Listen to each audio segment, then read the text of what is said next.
Hello everyone, welcome to your very first Lit Term Tuesday. We're going to do Lit Terms once a week, always on Tuesday nights. We're doing the first one together in class, and then on your own you're going to be doing the rest. So, first thing to know is as I'm working through all these materials, whatever's written in text on the screen, you should jot that down in your notes. What's nice is if I talk too fast or you need me to slow down, you can just hit pause until you get everything written, and then you can just listen as we go. So as I'm talking, go ahead and write down the text that's on this slide, and then we'll pause as we need to as we go through it. Okay, so first up for our lit terms is theme. Theme is super important. When we do literary analysis writing, we're almost always looking for theme. And theme is basically an insight about human life that's revealed to us in a literary work. Really, it's why great writers create their wonderful literature. They have something to say to us, but they don't want to give us a lecture, because no one likes that. No one wants to sit and listen to a sermon, be bored into our brains. Instead, the writers know that one of the best ways to deliver a message to someone is to tell them a story, and then let that person pull out the message for themselves. It's that part of discovery that makes the message stick more than it ever would. So theme is like a puzzle in a way, because you're trying to sleuth out what it is the author is trying to say. But what's great is that in good literature, which is the kind of stuff that we chew on in English language arts class, the theme could be lots of different things. There could be lots of potential messages that come through the story. That's sort of the difference between the summer reading, beach, bubblegum, light and fluffy kind of books, or action adventure books.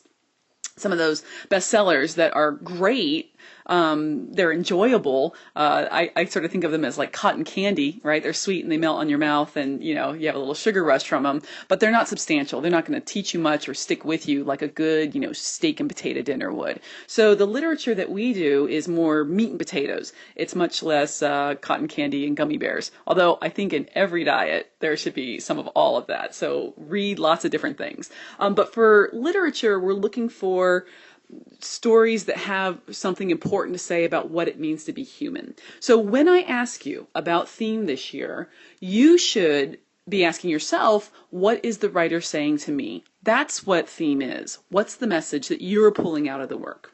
Okay, if you haven't written everything down, this is the time to pause, and then we'll move on to the next slide. Okay, so what I've talked about what theme is. What it is not is a simplistic, tired, cliched statement.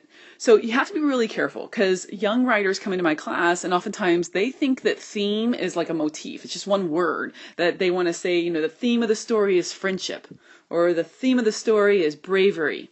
That's not enough. You need to tell me, what is the writer's message about friendship, or the message about bravery, or what is this writer's stance about sexism? Not just highlighting that sexism exists, but what is this writer trying to tell us about this problem that humans have? So again, it's more than one thing, more than one word, so be careful on that. Also, it has to be fresh. So if your theme is a cliche, if it sounds like something that could be in a Hallmark card, I say, or a Chinese fortune cookie, you want to avoid that. And you can use that seed of an idea, but you've got to find a fresh way to phrase it so that your reader doesn't kind of roll her eyes as she's starting into your analysis. Last year I had an essay early in the year that one of my freshmen turned in, and her thesis was that the theme of the story was that which doesn't kill you makes you stronger, which is a lovely idea. It's been immortalized on many posters, a Kelly Clarkson song. It's just done. There's nothing new there. So you need to take that idea and twist it, spin it, massage it, turn it into something fresh and new, and then you're going to have your reader on board with you. All right, so in class today, right now, we are going to talk about one of my favorite book series, and the films aren't that bad either, Harry Potter. So I'm going to pause right now and let real life me take you through a discussion of what a good theme is on Harry Potter. So go ahead and pause this, Miss Randazzo, and then do your thing. All right, in our last sample, we're going to do the same thing again, this time with our favorite green ogre, Shrek.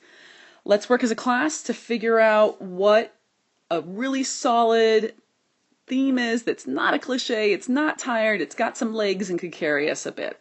All right, again, I'm going to let Real Life Randazzo take it from here. I am done. You guys have a great conversation, and I will see you next time. Thanks.